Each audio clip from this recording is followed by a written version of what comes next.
As portas automáticas do restaurante se abriram lentamente com um sussurro quase imperceptível.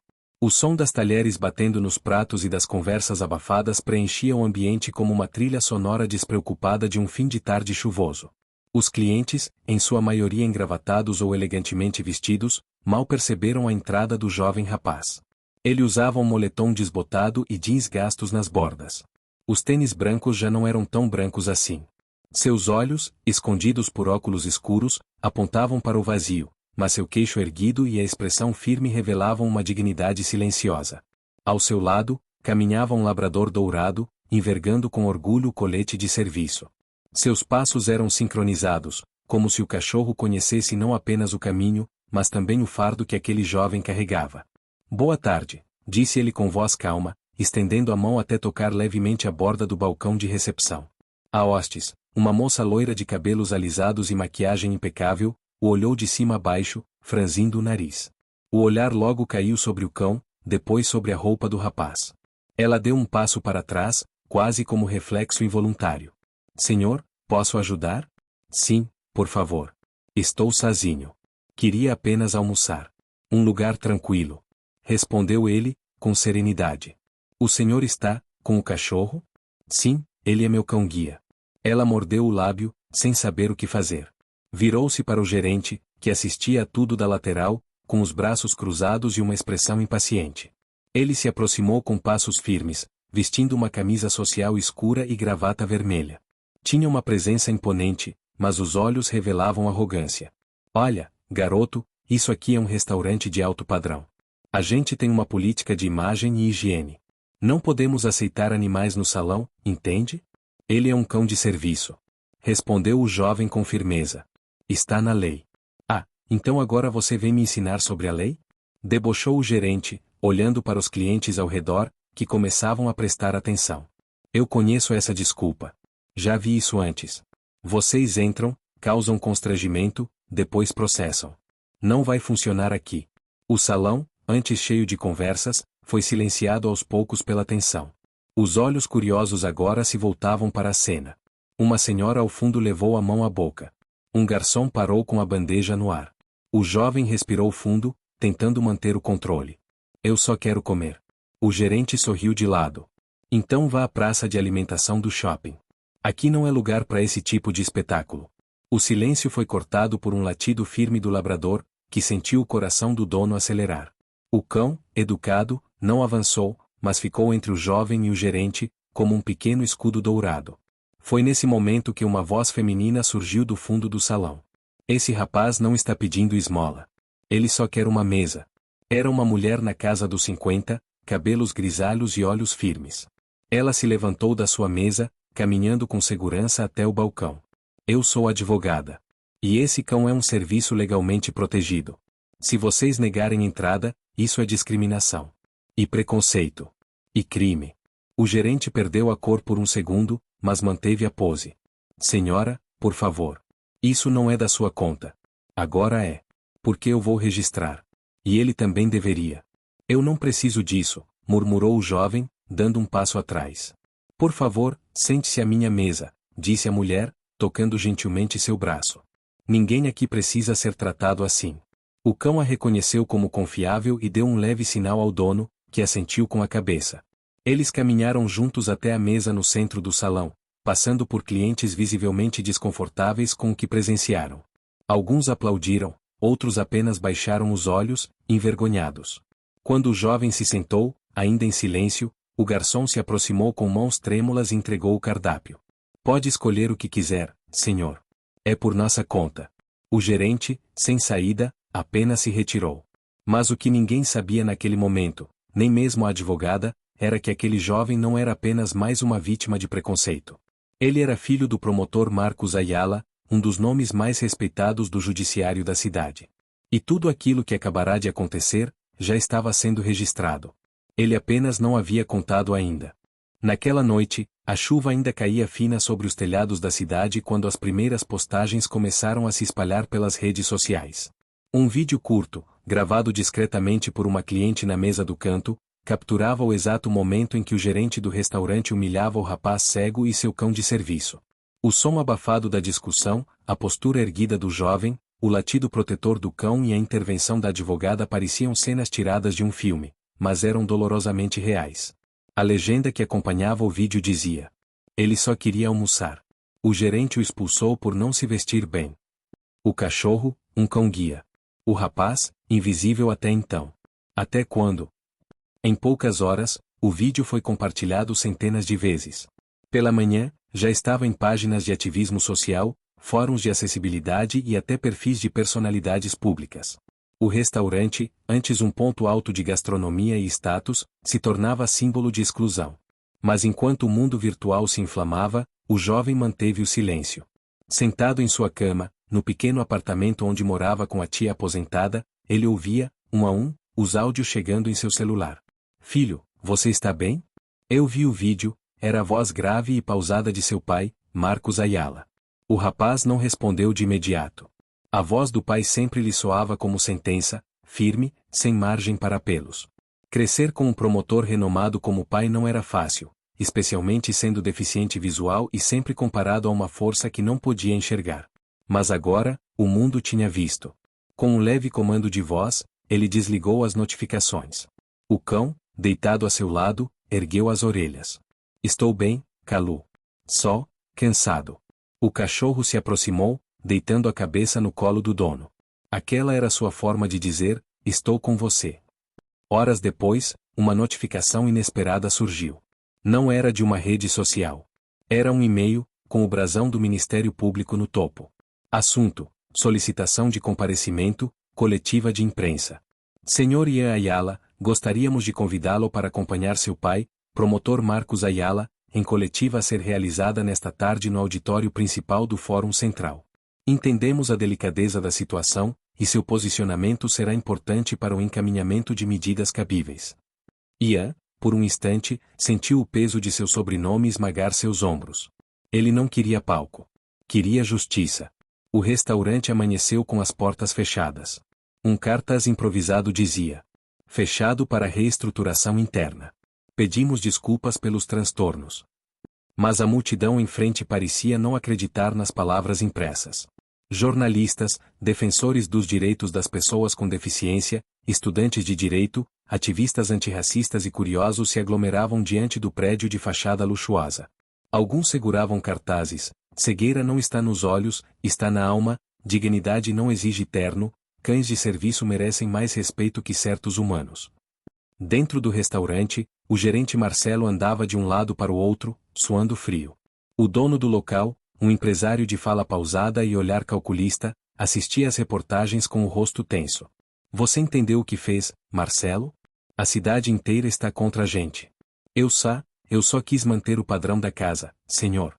Você ofendeu o filho do homem mais temido do judiciário. E o pior, com câmeras por todos os lados. Marcelo empalideceu. Até aquele momento, ele não sabia quem era o rapaz. Enquanto isso, no fórum, Ian entrava no auditório acompanhado de Calu, que usava seu colete de serviço com um discreto brasão da ONG de assistência animal que os havia unido. O cão caminhava à frente com precisão, desviando de obstáculos e guiando seu humano como quem conhece os segredos do mundo sem precisar de palavras. O promotor Marcos Ayala, em pé diante de uma multidão de jornalistas, interrompeu a fala assim que viu o filho. Ian, disse ele com voz firme, mas os olhos, por um segundo, revelaram algo mais: orgulho, talvez? O jovem se posicionou ao lado do pai. Silêncio total. Boa tarde, começou o promotor. Hoje, não falo apenas como agente público. Falo como pai. E como cidadão.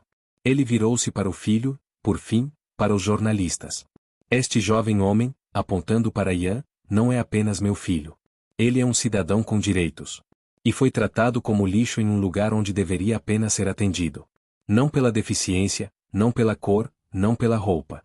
Mas por tudo isso junto. O nome disso é discriminação múltipla.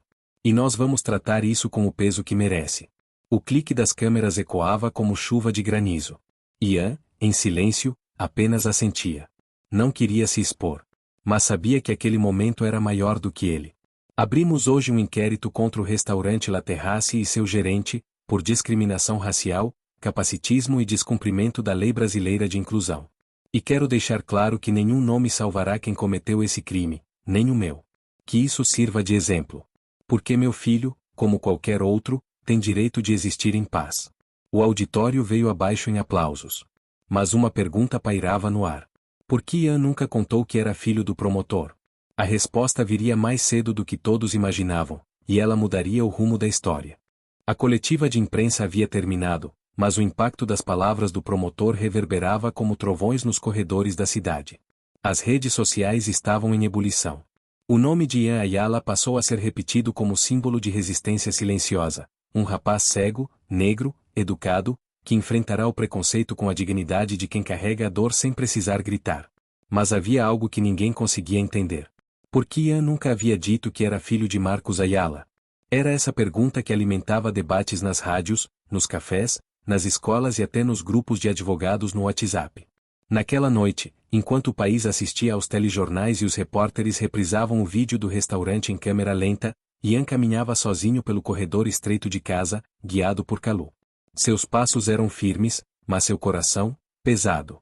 Entrou na sala, sentou-se no sofá e tirou os óculos escuros. Encostou a cabeça para trás, respirando fundo. A tia, Dona Zilda, preparava um chá na cozinha. Apesar da idade e das dores nos joelhos, ela se movimentava com doçura e precisão. O mundo finalmente te viu, meu filho, disse ela, com a voz embargada. E olha, eu te vi primeiro. Ian sorriu, mas não respondeu. Apenas estendeu a mão e acariciou a cabeça de Kalu, que descansava a seus pés. A cidade toda te chama de herói, Ian. Mas por que você nunca deixou ninguém saber quem era seu pai? Ele demorou para responder. Porque por muito tempo, eu também não sabia. Zilda se aproximou, sentando-se ao lado dele com a xícara nas mãos. Você sabe o quanto ele sofreu quando ela se foi. Ele não soube ser pai. Mas nunca deixou de te amar. Amar de longe? Em silêncio? Mandando dinheiro todo mês sem olhar nos meus olhos? Ian suspirou. Ele me via como um erro. Um filho fora do casamento, cego, negro, pobre. Ele achava que minha existência podia atrapalhar a imagem dele. Então eu decidi crescer do meu jeito. Sem usar o nome dele. Sem precisar dele. Zilda segurou firme a mão do sobrinho. Mas hoje, ele estava lá. E estava do seu lado. E você estava do lado dele. Isso não significa algo? Ian ficou em silêncio.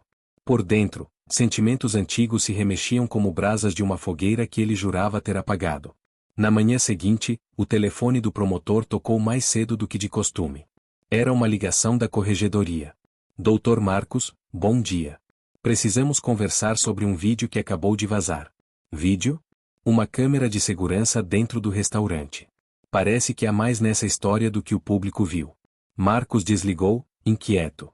Pouco depois, o vídeo chegou às mãos da imprensa. Uma gravação de dentro da sala de gerência do restaurante, minutos após a saída de Ian. Marcelo, o gerente, aparecia gesticulando de forma agressiva. Eu sabia que era um aproveitador. Aquela cara de coitado, aquela roupa suja, aquele cachorro. Isso é truque. Se a gente deixa entrar um, depois vem outro, e outro, daqui a pouco isso aqui vira um abrigo de deficiente. A voz de fundo de um funcionário pedia cautela, mas Marcelo continuava. Esse país está assim porque ninguém mais sabe seu lugar. Cego ou não, preto ou não, aqui a gente tem padrão. E não é ele que vai quebrar isso. A indignação explodiu como pólvora. A opinião pública, que já estava do lado de Ian, agora clamava por punição. O caso se tornará um símbolo nacional. Enquanto isso, Ian recebia uma ligação inesperada. Alô? Senhor Ian Ayala? Aqui é do jornal O Progresso. Gostaríamos de convidá-lo para uma entrevista exclusiva, para contar sua história. Quem é você, sua trajetória, o que pensa desse momento? A cidade quer te ouvir. O país também. Ele hesitou. Eu não quero virar mártir. Não sou símbolo de nada. Mas você é querendo ou não. E se você não contar sua história, outros contarão por você. Ian desligou. Levantou-se e andou até a janela. Tocou o vidro com a ponta dos dedos. Lá fora, pessoas passavam apressadas, carros buzinavam, a cidade seguia. Mas agora, ela ouvia. Pela primeira vez, via. Naquela tarde, Ian decidiu ir até o fórum. Queria falar com o pai. Não como filho. Não como símbolo. Mas como homem. Foi recebido por uma secretária tensa, que logo o conduziu até o gabinete. A sala era ampla, imponente. As estantes cheias de livros, os diplomas nas paredes. Mas o que mais chamava a atenção era o retrato de Marcos Ayala com o então ministro da Justiça, sorrindo. O promotor levantou-se ao ver Ian entrar. Tirou os óculos e o encarou. Obrigado por ter ido na coletiva, filho. Eu não fui por você. Fui porque precisava. Eu sei. Marcos sentou-se de novo. E sei que falhei. Em tudo. Ian se manteve em pé. Por que nunca me reconheceu? Publicamente? Marcos engoliu seco. Porque eu era covarde. E egoísta. Eu queria proteger minha imagem. Meu prestígio. Você era a prova viva de que eu também cometi erros. Eu nunca fui um erro, disse Ian, com a voz firme. O silêncio entre os dois foi denso. Até que Marcos se levantou. Não. Você não foi. E nunca será. E é por isso que eu vou sair dessa promotoria. Já pedi afastamento. Não posso mais ser juiz de ninguém sem antes acertar comigo mesmo. Ian franziu o rosto. Vai abandonar tudo por causa disso? Não. Vou recomeçar. Como homem. Como pai. Como ser humano. Não por causa do escândalo. Mas porque, vendo você, eu percebi o quanto me tornei cego para o que realmente importa. Ian respirou fundo. Pela primeira vez em anos, sentiu que a dor tinha encontrado um eco. Eles não se abraçaram. Mas algo invisível foi reconstruído ali. Enquanto isso, no restaurante fechado, o gerente Marcelo era oficialmente afastado. O dono do restaurante, em desespero, tentava contato com Ian para um pedido público de desculpas e uma proposta de evento de reconciliação, tentando salvar a reputação do estabelecimento. Mas Ian ainda não havia decidido se aceitaria. O nome dele agora abria portas. Mas ele sabia que nem todas deveriam ser atravessadas. E algo mais o aguardava, um convite inesperado, que viria da pessoa mais improvável, e mudaria novamente o curso de sua história. No dia seguinte, o telefone de Ian tocou pela manhã. Era um número desconhecido. Ele hesitou por um instante, mas atendeu. Alô? Senhor Ian Ayala? Bom dia. Aqui é da Secretaria da Diversidade e Inclusão. Recebemos sua indicação através de um grupo de advogados e ativistas que acompanharam o seu caso. Gostaríamos de convidá-lo para um evento em homenagem ao Dia Nacional da Pessoa com Deficiência Visual. Será uma mesa de abertura, e estamos incluindo seu nome como um dos representantes da juventude negra com deficiência. Aceita? Ian não respondeu de imediato. O coração pulsava forte. Aquilo parecia grande demais, como se uma cortina estivesse se abrindo e ele estivesse sendo empurrado para o centro do palco. Mas era um palco que ele nunca pediu. Eu, não sei se estou pronto, respondeu, sincero. Entendemos. Mas às vezes a história escolhe a gente. Você pode pensar, e nos dar uma resposta até amanhã. Uma das organizadoras do evento é a doutora Heloísa Brandão. Ela disse que já conheceu sua mãe. O silêncio de Ian do outro lado da linha foi absoluto. Senhor Ian? Estou aqui. Pode me passar o endereço do evento? À tarde, Ian pediu para que Kalu o guiasse até o cemitério. Fazia anos que não visitava o túmulo da mãe. Sempre achava desculpas. O tempo, o trabalho, a distância, a dor. Mas agora, após ouvir aquele nome, Heloísa Brandão, um véu antigo se rompeu em sua mente. Sentou-se diante da lápide com calma, pousando a mão sobre o mármore frio. Mãe, parece que o mundo finalmente me enxergou, disse ele, sorrindo com tristeza. Mas antes disso, você sempre me viu, não é? Kalu deitou-se ao lado, em silêncio, respeitando aquele momento sagrado. Ian ficou ali por longos minutos, recordando a infância com a mãe. A mulher batalhadora, de voz firme e abraço largo. Lembrava das vezes que ela o levava até a escola carregando livros e bengala, da primeira vez que o ensinou a atravessar a rua apenas ouvindo os sons. Mas o que mais doía era a ausência do pai naquelas memórias. De volta para casa, Ian decidiu procurar por Heloísa Brandão. Encontrou o contato da advogada numa matéria antiga de jornal. Ela havia liderado processos por inclusão de deficientes em espaços públicos, mas também havia defendido a mãe dele num caso de guarda judicial, um caso que Marcos Ayala tentou silenciar. No evento, Ian chegou com roupa simples, camisa azul clara, calça escura e um blazer que pertencia ao pai, ajustado por uma costureira. Kalu, com colete impecável, caminhava com segurança ao lado do dono. O auditório era amplo e silencioso, tomado por pessoas de olhos atentos. Quando Ian foi anunciado, aplausos cortaram o ar. Senhoras e senhores, com vocês, Ian Ayala.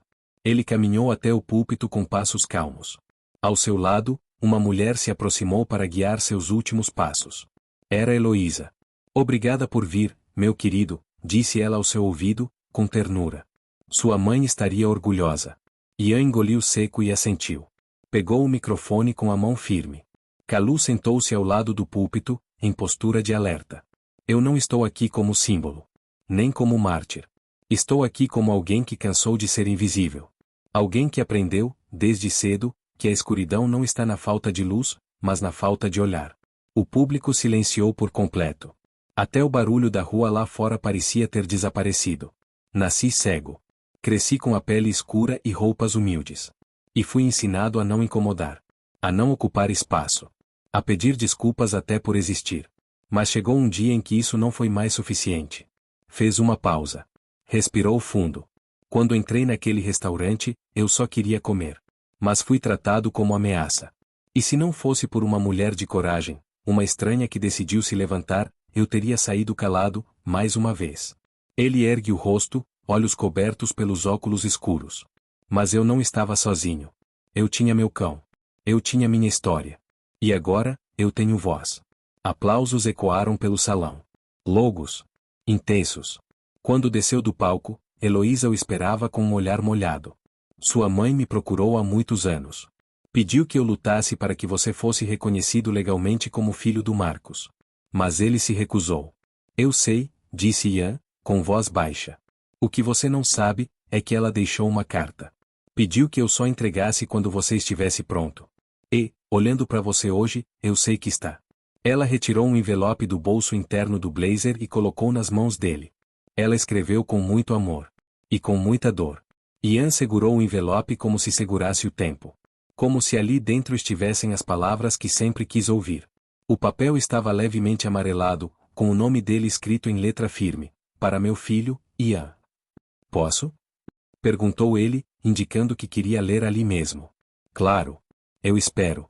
Ian sentou-se em uma poltrona vazia do auditório. Kalu deitou-se aos seus pés. Ele deslizou os dedos pelo papel até sentir a dobra. Com cuidado, abriu o envelope. A letra era grande, escrita com marcador preto, própria para deficientes visuais que leem em tinta ampliada.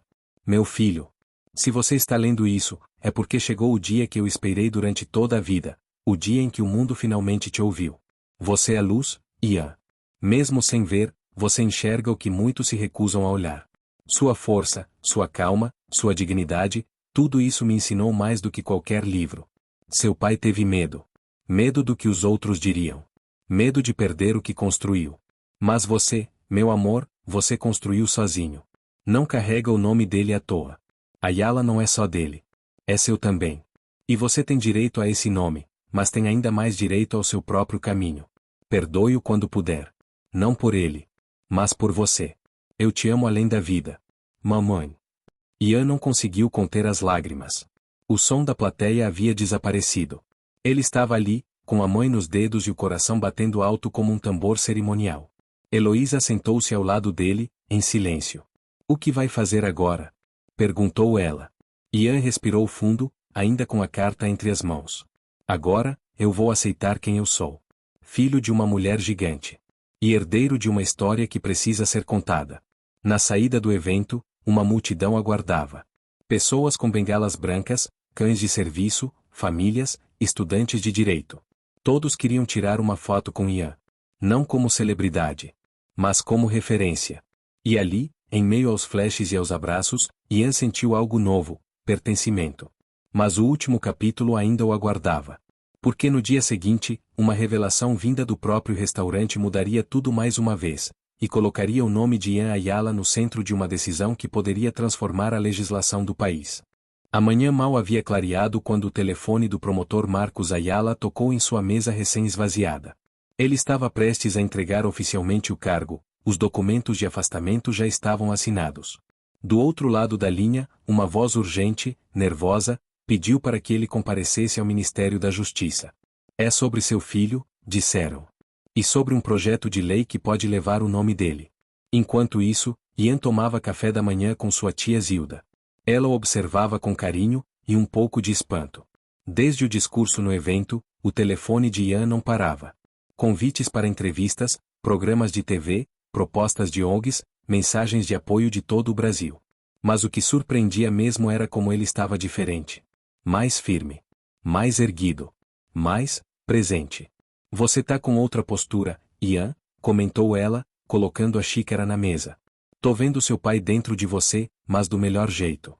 Do jeito que ele devia ter sido. Ian sorriu, sem palavras.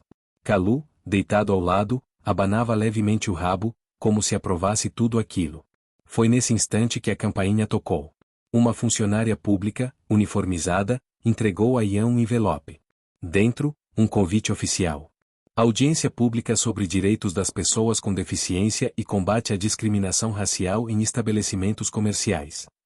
Tema: criação da Lei Ian Ayala, pela inclusão com dignidade. Data: próxima terça-feira, 15 horas. Brasília. Ian parou por um instante. Zilda tapou a boca com a mão. Meu Deus, menino, eles querem usar o seu nome? Parece que sim, respondeu ele, com um sorriso discreto, mas um peso nos ombros que só ele sentia. 3 dias depois, Brasília. O auditório da Câmara dos Deputados estava lotado. Sentados em frente aos parlamentares, estavam representantes de várias entidades, ONGs de pessoas com deficiência, movimentos negros, associações de cães de serviço, juristas, estudantes. E, no centro da mesa, Ian. De blazer cinza, óculos escuros, e Kalu deitado sob seus pés, sereno como sempre.